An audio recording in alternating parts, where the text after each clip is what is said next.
Capítulo 17.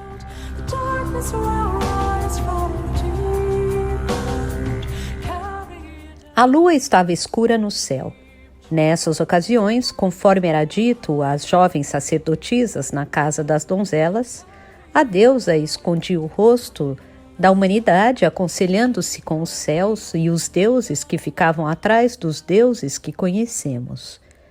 Viviane também se mantinha reclusa no escuro da lua, sua privacidade guardada por duas jovens sacerdotisas.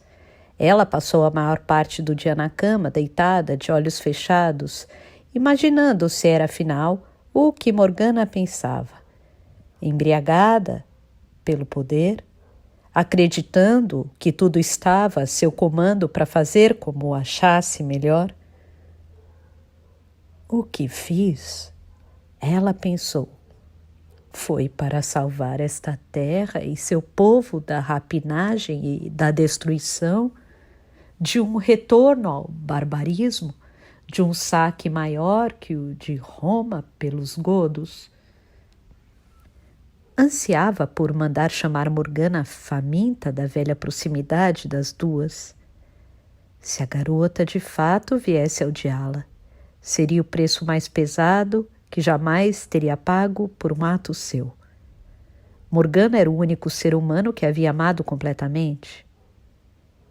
Ela é a filha que eu devia à deusa.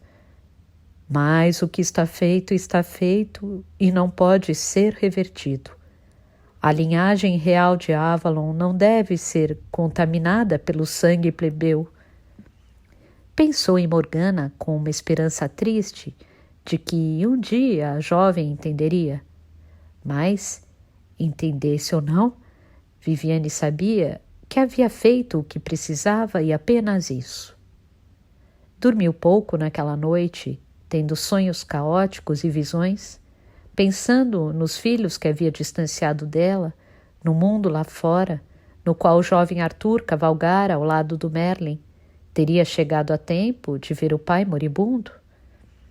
Havia 6 semanas, Uther Pendragon jazia doente em Caerleon, piorando e melhorando, mas parecia improvável que fosse viver muito mais. Como o amanhecer se aproximava, ela se levantou e se vestiu tão silenciosamente que nem a sacerdotisa que a servia se perturbou. Será que Morgana dormia na casa das donzelas ou também estava desperta com o peito pesado ou chorando? Morgana jamais havia chorado diante dela até aquele dia em que a harpa de Kevin tocara o coração de ambas e mesmo então escondera as lágrimas. O que está feito, está feito. Não posso poupá-la, mas desejo de todo o coração que as coisas tivessem sido diferentes. Saiu silenciosamente para o jardim atrás da casa. Os pássaros acordavam, flores de macieira, suaves e perfumadas, desprendiam-se das árvores que deram o nome a Avalon.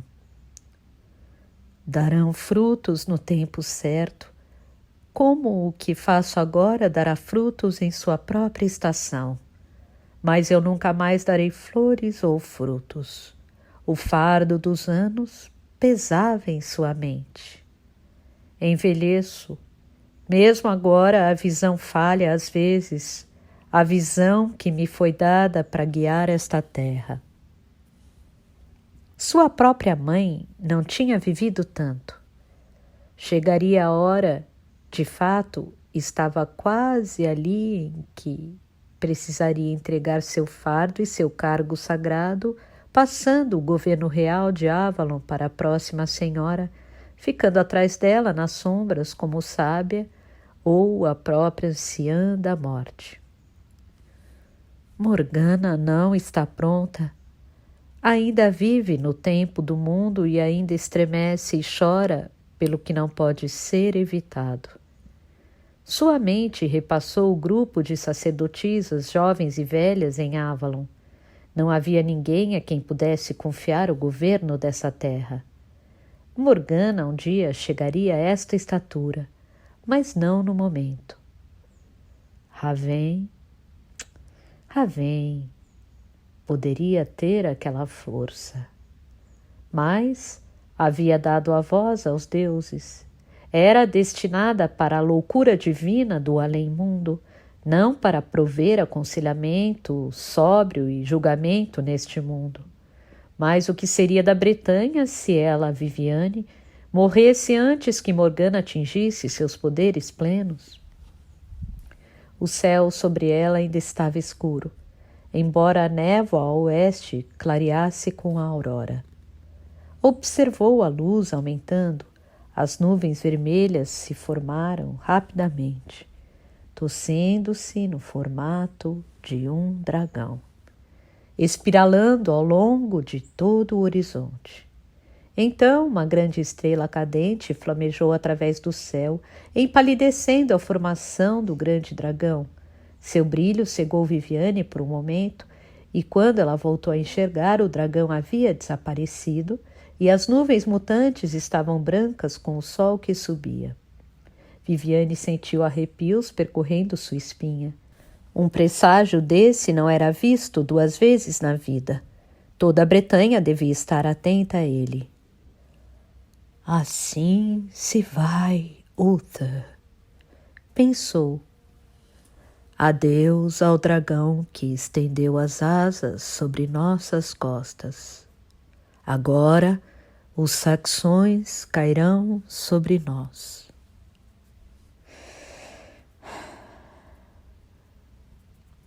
Ela suspirou e, sem aviso, houve uma ondulação no ar e um homem surgiu à sua frente no jardim. Viviane estremeceu, mas não com o medo que uma mulher caseira teria de um intruso. Ela não temia nenhum homem vivo, mas porque fazia tempo que não recebia um verdadeiro aviso desse tipo. Uma visão que se impunha a ela sem ser convocada devia ter um grande poder. Poder como o da estrela cadente, um presságio que nunca havia visto ao longo de minha vida. Por um momento, ela não reconheceu o homem. A doença devastadora havia tornado grisalho o cabelo louro, encolhido os ombros largos e encarquilhado a espinha. A pele estava amarelada e os olhos fundos de dor.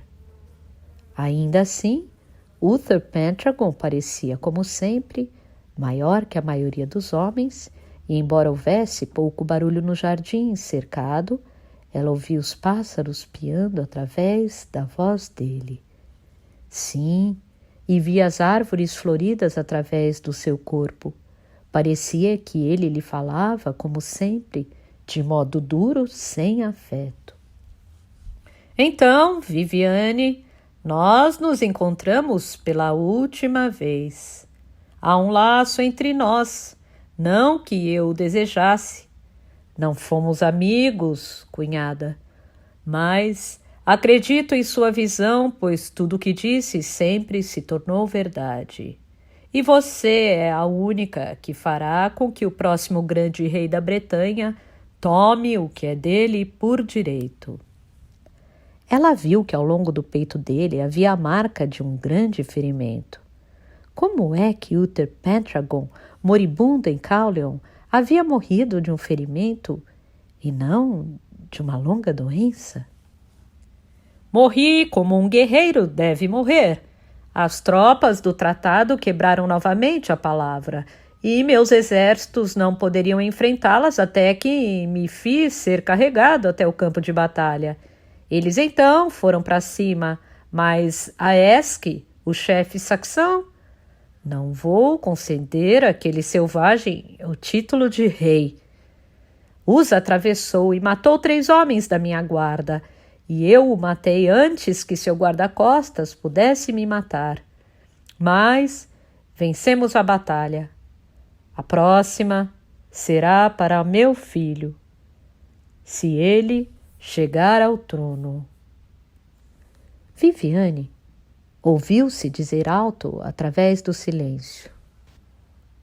Arthur é rei pela velha linhagem real de Avalon, Ele não precisa do sangue Pendragon para tomar seu lugar de direito como grande rei.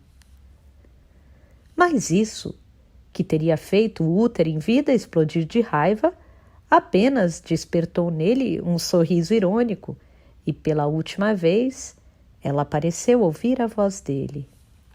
Não duvido de que seja preciso mais que sua mágica cunhada para fazer os reis da Bretanha enxergarem isso. Você pode desdenhar do sangue de Pendragon, mas é ele que o Merlin deve invocar para colocar Arthur em meu trono. Então, diante de seus olhos, a forma de Uther Pendragon se desfez e na frente dela se achava outro homem, que Viviane havia visto apenas em sonhos. E, em um momento abrasador, ela soube, porque nenhum homem jamais lhe fora mais do que uma obrigação, ou um caminho para o poder, ou uma noite de prazer. Por um momento, estava em uma terra alagada antes que o círculo de pedra no Thor fosse erguido, e nos braços usava serpentes douradas. O crescente desbotado queimava como uma grande lua com chifres em sua testa, e ela o conheceu.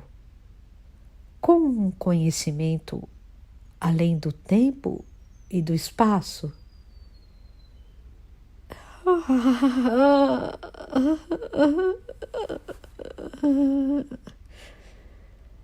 Gritou um grande lamento de luto por tudo que jamais havia conhecido nesta vida e a agonia de uma perda jamais imaginada até aquele momento.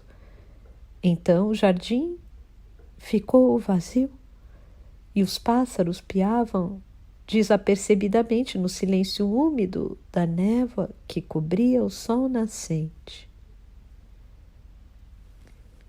E muito longe, em Cauleon, Igraine, sabendo-se viúva, chora por seu amor.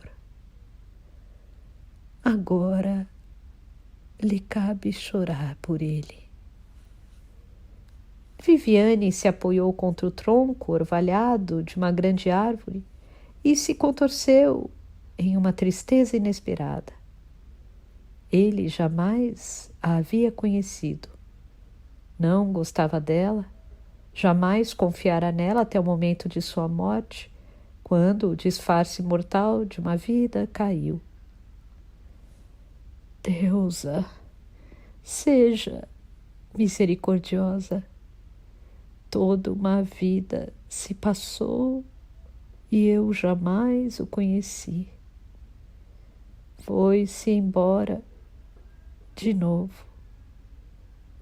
Eu o reconhecerei quando voltarmos a nos encontrar, ou seremos cegos um ao outro de novo, ignorando-nos como dois estranhos. Mas não houve resposta, apenas silêncio, e Viviane não conseguia nem mesmo chorar. Igraine vai chorar por ele. Eu não consigo.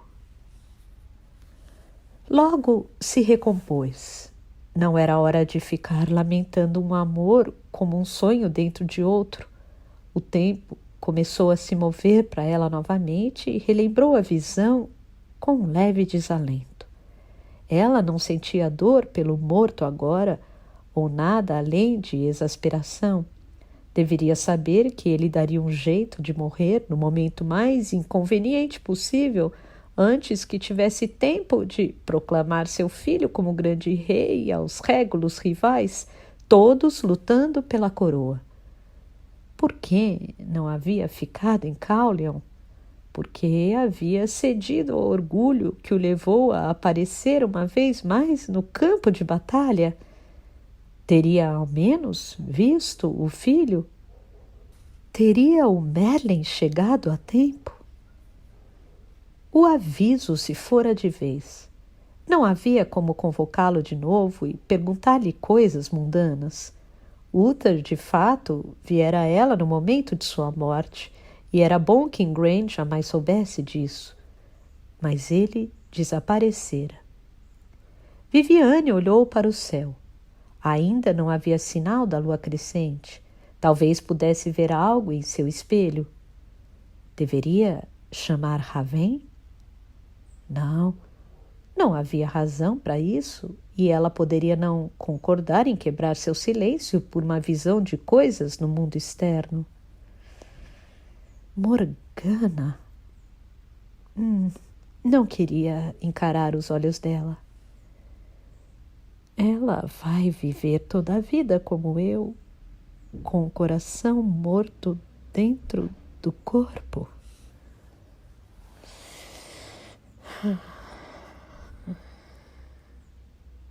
Respirou longamente, estremecendo, e começou a sair do jardim. Ainda estava muito úmido e frio. O nascer do sol ainda se escondia na névoa. Não viu ninguém enquanto caminhava rapidamente por seu caminho secreto até o poço sagrado, onde se inclinou para beber, jogando o cabelo para trás, colocando as mãos em concha na água. Então, foi ao espelho d'água. Ela servia o santuário ali havia tanto tempo que começara a subestimar seu poder de visão. Mas agora, de modo pouco característico, ela rezou. Deusa, não tire o poder de mim. Ainda não. Não por mais um pouco de tempo.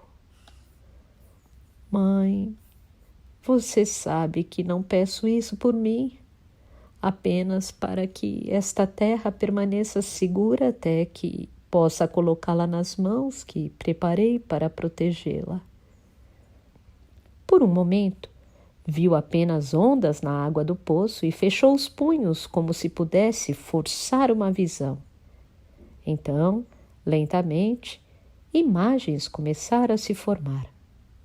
Viu o Merlin caminhando pela extensão das terras em seus métodos obscuros, ora como druida e bardo, como convém ao mensageiro dos deuses, ora como um velho pedinte ou mascate, ou um simples arpista.